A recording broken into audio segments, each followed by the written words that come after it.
High above the world, a plane sliced through the clouds. A canvas of twilight blue and bruised purple painted the sky outside.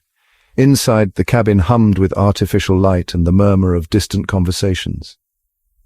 A little girl sat, small and unnoticed, in a window seat. Her eyes, wide and dark as the approaching night, stared out at the vast expanse. She was travelling alone, or so it seemed. There was something about her, an aura of quiet solitude that seemed to push others away, a thin, almost invisible barrier that kept the usual friendly chatter of fellow passengers at bay. Even the air around her felt different, colder, as if touched by an unseen presence. A woman bustled down the aisle, her face a mask of weary impatience. She had been travelling for hours, and the fatigue was evident in her every step. The airplane was filled with the hum of conversations and the occasional clatter of a food cart, but she seemed oblivious to it all, her focus solely on finding her seat. She stopped by the girls' row, her eyes scanning the overhead compartments. She was looking for a place to stow her oversized carry-on, which seemed to be bursting at the seams. The compartments were nearly full, and she let out a small sigh of frustration. Her gaze fell upon the girl, lingering for a beat too long. The girl, lost in her own world, didn't notice at first. She was staring out the window, her mind wandering among the clouds. The woman's eyes narrowed slightly, as if calculating her next move. With a tight smile, she addressed the girl. "Excuse me, dear, would you mind terribly switching seats? My husband and I were separated." Her voice was sweet, but there was an edge to it, a hint of urgency that the girl couldn't quite place. The girl, startled from her silent communion with the sky, turned her large eyes to the woman. She had been daydreaming about the places she would visit, the adventures she would have. The interruption was jarring, pulling her back to the cramped reality of the airplane cabin. She seemed small and fragile against the imposing figure. The woman towered over her, her presence almost overwhelming. The girl felt a pang of anxiety, unsure of how to respond. She hesitated, her gaze flickering nervously between the woman and the empty seat beside her.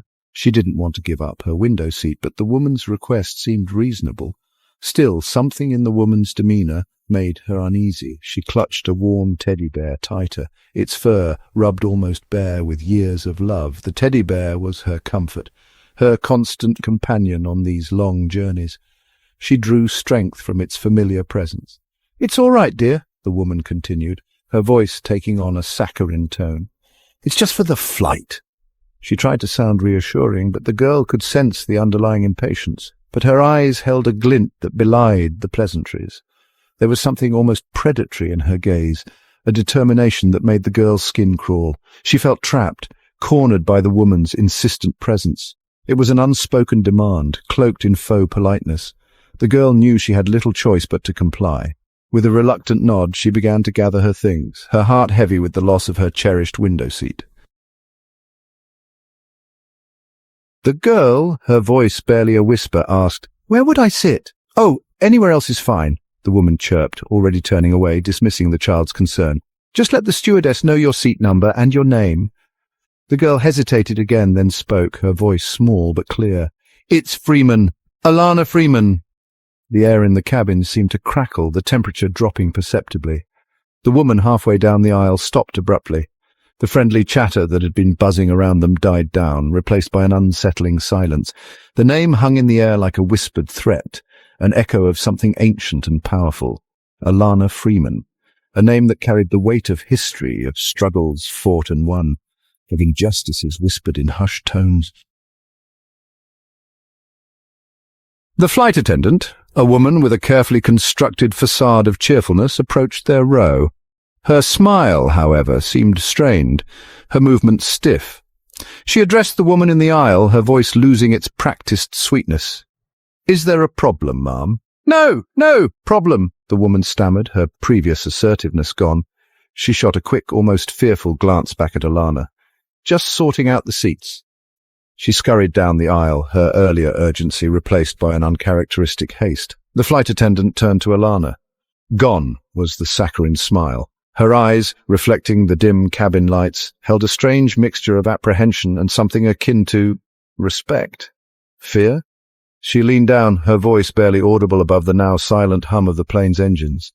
"Don't worry, dear. You can stay. You can stay right where you are." An unnerving quiet had descended upon the plane. The previous cacophony of chatter and laughter was gone, replaced by a silence so profound it felt almost like a living presence. Passengers who had been engrossed in conversations now sat eerily still, their gazes fixed on some unseen point in the distance. Alana, clutching her teddy bear, felt a chill creep up her spine. She could feel the weight of eyes on her, watching, scrutinizing, but whenever she dared to look, the other passengers would quickly avert their gaze, their faces betraying a strange mix of emotions. The flight attendants moved through the cabin with a robotic efficiency, their movements stiff and measured. Their smiles, once warm and welcoming, were now thin, brittle things easily shattered. The change was subtle, yet undeniable. Something was different. Something was wrong. The hours stretched on, each tick of the clock further tightening the knot of unease in Alana's stomach. The silence was broken only by the occasional muffled cough or the clinking of a drink trolley, each sound amplified in the stillness. She noticed hushed conversations taking place around her, the passengers leaning into each other, their words just out of earshot. They would glance at her, then quickly look away, their faces etched with a strange mixture of awe and fear. Alana felt a cold dread seep into her bones. What were they whispering about? Why were they looking at her like that? She gripped her teddy bear tighter, seeking comfort in its worn familiarity. Even the teddy bear couldn't chase away the growing sense of unease that clung to her like a shroud. As the night wore on and the plane continued its journey through the darkness, Alana couldn't shake off the feeling that she was at the center of some unspoken mystery. The hushed whispers, the furtive glances, the palpable tension in the air, all pointed towards something sinister lurking beneath the surface. She closed her eyes, trying to block out the unsettling atmosphere, but the silence was deafening. It pressed in on her, suffocating her with its intensity. She felt a tear roll down her cheek. It was the silence of secrets, of truths buried deep, of a history etched in fear and pain, a history that she was only just beginning to understand, a history that was inexplicably intertwined with her own. The plane shuddered, the seatbelt sign flickering to life. Outside, the storm raged on, a symphony of wind and rain battering against the fuselage. The sudden turbulence only served to heighten the tension that had become a constant presence. Alana looked around, her heart pounding in her chest. The other passengers were gripping their armrests, their faces pale with a fear that seemed to transcend the storm raging outside. It was then that she understood. It wasn't just her. It wasn't just the unsettling atmosphere on the plane. It was her name, Freeman, a name that carried the weight of generations, a name that whispered of resilience in the face of unimaginable adversity, a name that for some evoked a primal fear, a fear born of guilt and shame. The plane touched down with a jolt, breaking through the oppressive silence that had shrouded the flight. A collective sigh of relief swept through the cabin as the passengers unbuckled their seatbelts and reached for their belongings. As Alana stood up, she noticed a man standing by the door, watching her intently. He was tall and imposing, his face etched with a lifetime of experiences. His eyes, though, held a strange kindness, a glimmer of recognition. He approached her, a sad smile playing on his lips. "Alana Freeman," he said, his voice deep and resonant. "I knew your grandmother. A strong woman, a fighter." He reached into his coat pocket and pulled out a faded photograph. "She wouldn't want you to be afraid." The photograph showed a group of people standing on the steps of a courthouse, their faces filled with a quiet determination. Each individual seemed to carry the weight of history on their shoulders, their expressions a blend of resolve and hope. The courthouse steps, worn and weathered, stood as silent witnesses to countless stories of struggle and triumph. In the center, holding a sign that read "Equal Justice," stood a woman who looked remarkably like Alana, her grandmother. The sign, though simple, was a powerful statement, a call for fairness and equality that resonated through the ages. Her grandmother's eyes, fierce and unwavering, seemed to speak directly to Alana, bridging the gap between past and present.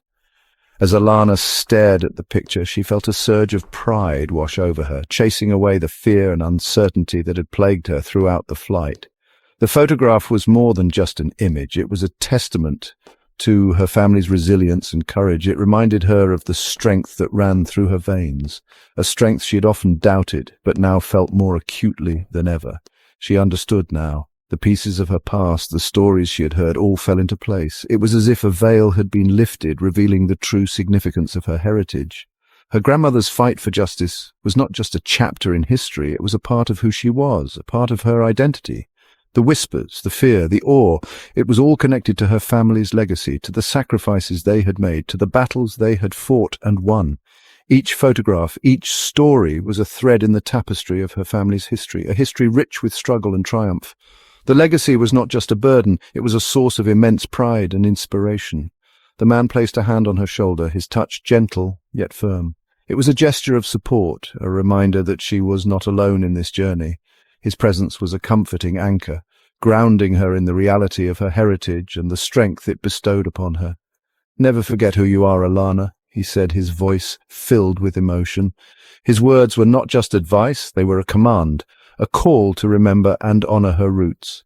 The emotion in his voice conveyed the depth of his conviction, the importance of the message he was imparting. Never forget where you come from. These words echoed in her mind, a mantra that would guide her through the challenges ahead. They were a reminder of the strength and resilience that were her birthright, a legacy she was now ready to embrace fully. Your name is your legacy. Carry it with pride. Alana felt a renewed sense of purpose, a determination to honor her family's history and to continue their fight for justice. She stood taller, her heart filled with a newfound confidence, ready to face whatever lay ahead with the strength of her ancestors behind her. Walking through the airport, surrounded by the bustle of travelers, Alana felt a mix of emotions. The airport was a microcosm of the world, filled with people from all walks of life, each with their own stories and destinations. The hum of conversations, the rolling of suitcases, and the announcements over the intercom created a symphony of movement and sound. Alana no longer felt small or insignificant.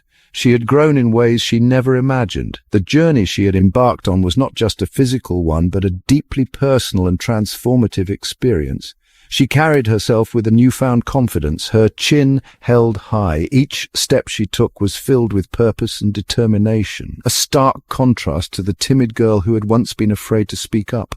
The experience had been unsettling, terrifying even. The turbulence on the flight had shaken her to her core, making her question her decision to travel. But it was in those moments of fear that she discovered her inner strength, but it had also been empowering. Overcoming her fear gave her a sense of accomplishment and resilience.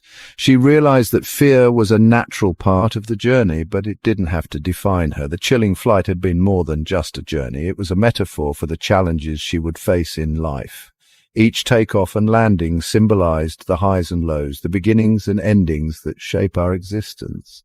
It had been a pilgrimage into the heart of history, a journey that connected her to the past in profound ways. Visiting historical landmarks, she felt the weight of the struggles and triumphs of those who had come before her, a stark reminder of the struggles and triumphs of those who had come before her. The images of civil rights marches and historical struggles were not just pictures in a book. They were the lived experiences of real people who had fought for justice and equality. It had been a chilling awakening to the insidious nature of prejudice, a harsh reality that still persisted in many forms. Reading about the injustices and feeling the emotional weight of history, she understood the importance of remembering and learning from the past, but also to the enduring power of courage and resilience. The stories of those who had stood strong in the face of adversity inspired her. Their courage was a beacon of hope, a reminder that change was possible. She clutched her teddy bear, a symbol of comfort and innocence, a small piece of her childhood that she held on to. It was a reminder of the simpler times, a contrast to the complex and often harsh realities she now faced. A stark contrast to the unsettling truths she had confronted. The teddy bear was a symbol of the innocence she was leaving behind, but also a source of strength as she navigated the complexities of the world. But as she looked around, at the faces of the people she passed, she saw a tapestry of humanity. Each face told a story, each person a thread in the fabric of society. The diversity around her was a testament to the progress that had been made, but also a reminder of the work that still needed to be done. She knew that the fight for equality was far from over. The images of protests and movements for justice were a call to action, a reminder that the struggle for equality was ongoing and required the efforts of every generation. She had a responsibility to honor her family's legacy, to carry forward the values and lessons they had instilled in her. Her family's history was a source of pride and inspiration, a guiding light in her journey, to use her voice to speak out against injustice, to be an advocate for change. She knew that her voice had power, and she was determined to use it to make a difference, to ensure that the whispers of fear would one day be silenced by the roar of justice. The journey ahead was long and challenging, but Alana was ready to face it with courage and determination, knowing that she was part of a larger movement for change.